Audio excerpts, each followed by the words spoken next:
Hola, saludos, mi nombre es Maritza Collado. Estoy aquí nuevamente para hacerles un video en relación a una lectura de mi clase de Historia de la Iglesia con la profesora Estela Rocha. La lectura es Historia del Pensamiento Cristiano y su autor es Justo L. González. Empiezo porque en el prefacio él escribe algo que llama mucho mi atención, donde él dice que al escribir sobre la historia, él puede considerar este escrito como una autobiografía, ya que todos esos hombres que él estudia y de los cuales él asume, ¿verdad?, su postura o una idea en específico, son ideas reales que se mueven y son parte de él, ¿verdad?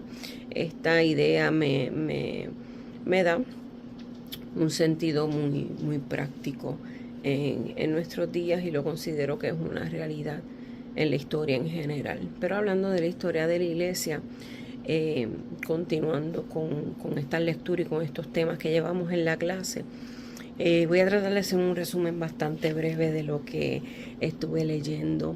Nos remontamos a antes del nacimiento de Jesús, en la diáspora, cuando el exilio en Babilonia y todo este tipo, ¿verdad?, de situación que viven los judíos. Desde ese momento, pues, muchos judíos se dispersan.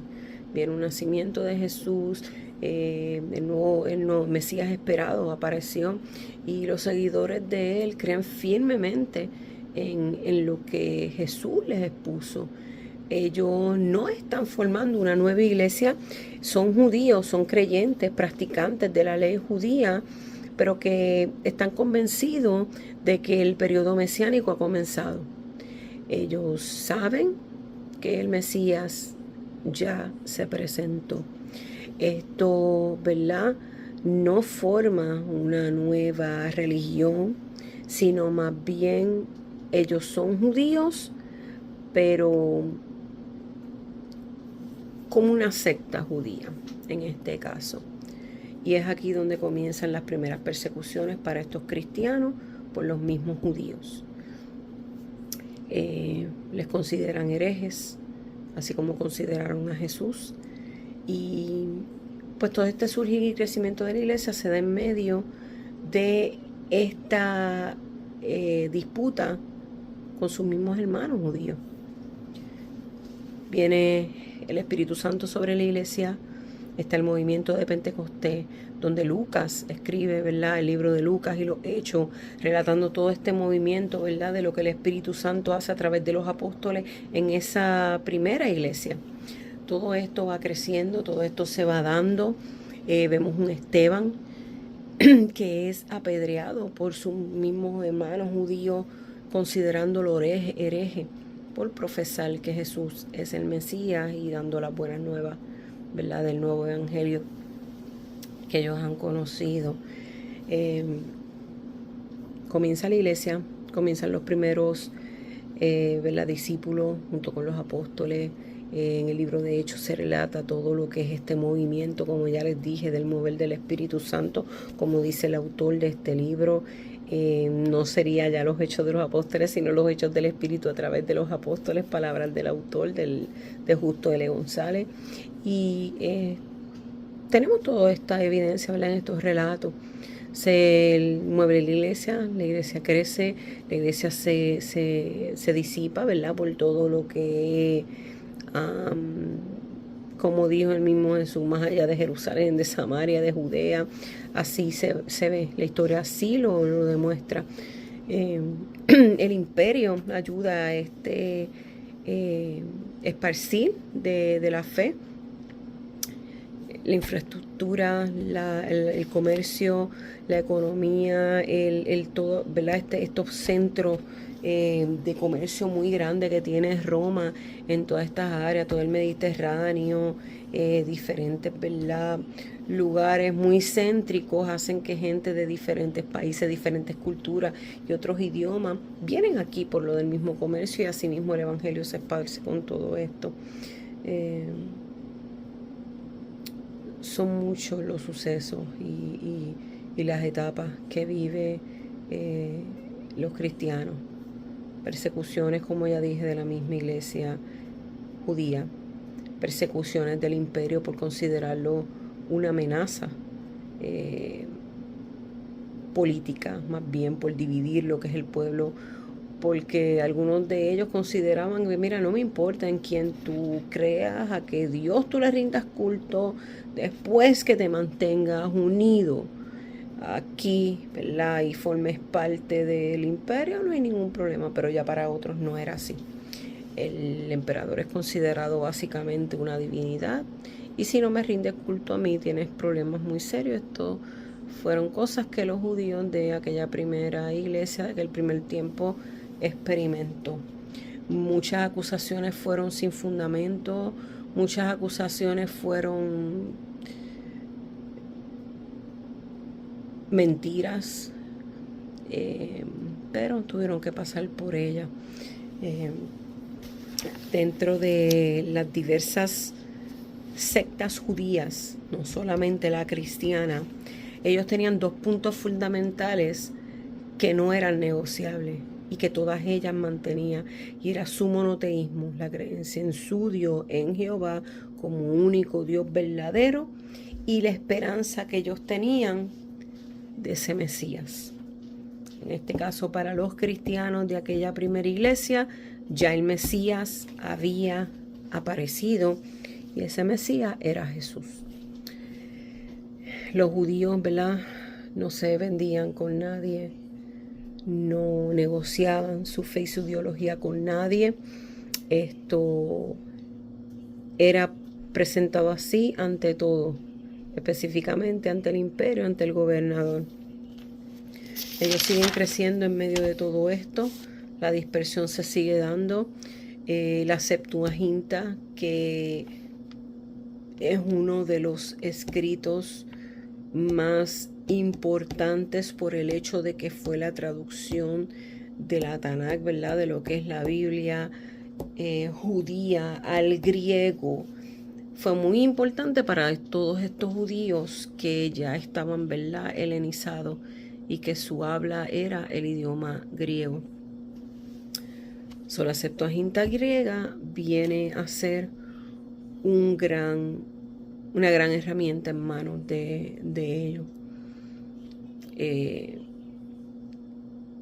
Estaban dispersados por toda la región, como ya le dije: Mesopotamia, Persia, Roma, Alejandría, Egipto. El judaísmo siguió expandiéndose. Mucha gente se unieron, otras no, obviamente, pero les conocían. El sincretismo se da precisamente en ese tiempo por todo este bombardeo de cultura, de creencias y de ideologías, ¿verdad? Se unieron dioses de diferentes culturas y se forma un solo Dios.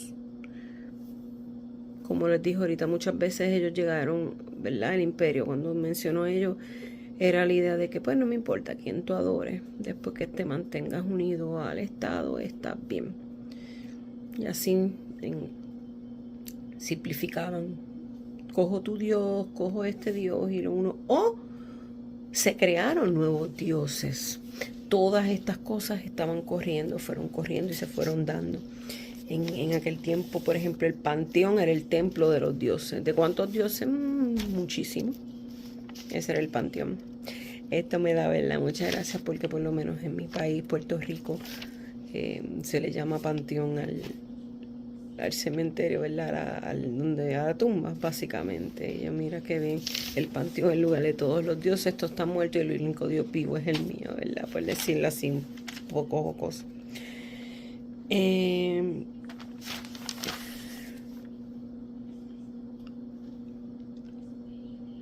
Se expande. Tenemos a un Tomás. Muchas leyendas dicen que Tomás llegó a la India, que Santiago llegó a España, Marcos en Alejandría, Pablo a todo lo que era Roma, inclusive España también. Pero no podemos simplificar esto en que solamente fueron los apóstoles, los discípulos de Jesús los que llevaron el evangelio, porque no fue así, fue mucha gente. Muchas veces ellos llegaron a lugares donde ya habían cristianos esperándolo y lo recibían. siempre se habla de esa primera iglesia, la iglesia de Jerusalén, una iglesia muy fuerte, pero en cuanto a información, a veces no se dice mucho de la iglesia de Jerusalén. Se habla de que sacan a personas, ¿verdad? 7 personas para que sirvan las mesas, porque pues los gentiles se quejaron, los griegos se quejaron de que no los estaba cuidando, tratando como se debían. Y ahí empiezan los problemas, porque como ya les dije, esa primera iglesia no era una iglesia nueva, eran judíos que aceptaron que Jesús era el Mesías. Pero ellos vivían la ley, ellos vivían las reglas judías y querían que todos estos, ¿verdad? Gentiles, como se le llamaban, judíos del exilio, ¿verdad? Que estaban, se abrazaran a esa fe, circuncídate, por ejemplo. Y hubo mucha disputa, se tiene que llegar a un concilio, se tiene que hacer un consenso y decir, mira, no, vamos solamente a cumplir, no coma sangre, no abstente de lo que está sacrificado a los ídolos, abstente de lo que está ahogado y todo aquello que tiene que ver con cosas inmorales sexualmente hablando, abstente de eso también, esas 4 y está bien con eso, no hay que hacerte judío, básicamente circuncidarte y seguir una ley porque estamos en el tiempo, ¿verdad? Del Mesías. Son muchas, ¿verdad? Muchas situaciones, persecuciones, como ya dije, muy duras, muy fuertes. Un Nero, un Domiciano. Fueron muchas cosas que la iglesia vivió. Ignacio de Antioquía, por ejemplo, fue acusado, juzgado y condenado a morir. Un Policarpio fue quemado vivo. Y así hay muchos otros. Cómo se enfrenta la iglesia, lo que todos estos movimientos, todas estas divisiones, cómo se le acusa a los judíos, esos judíos cristianos que están bien aferrados a lo que es la ley, de ser, como diríamos nosotros hoy en día, tú eres un racista conmigo. Tú prácticamente piensas que eres lo mejor de lo mejor y que después de ti no hay nada. No los culpo en parte porque ellos lo que no querían era contaminarse con lo que ellos pensaban que estaba correcto. Su Dios era el único Dios verdadero y ellos no podían contaminarse con nada de lo que estaba sucediendo en aquella época. Y eso las personas lo veían como un ofensivo, como que tú estás diciendo que nosotros somos muy poca cosa y tú eres superior a nosotros. Muchas veces se le ha juzgado a los judíos así y podría verse así en cierta manera.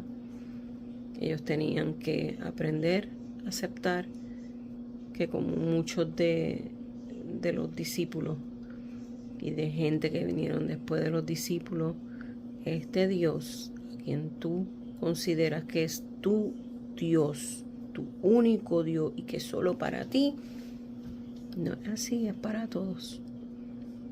Es un Dios que vino para todos. Lo que pasa es que fue un Dios que tergiversaron y fueron contaminando por aquí y por allá con más bien pensamiento humano y no el pensamiento original de Dios.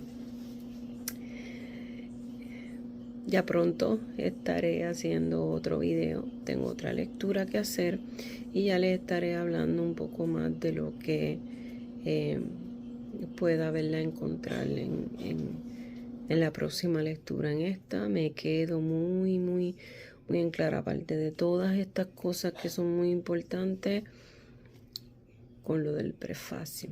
Fue algo que me llegó mucho. La historia que yo pueda escribir o comentar sería casi como una biografía. Darle un poquito de mente a eso. Si nosotros leemos a nuestros hermanos y a nuestros, ¿verdad?, los que nos han dado el ejemplo. Esa primera iglesia, podríamos decir que sí, se convierte casi en una biografía. Nada, por aquí este pequeño resumen de la lectura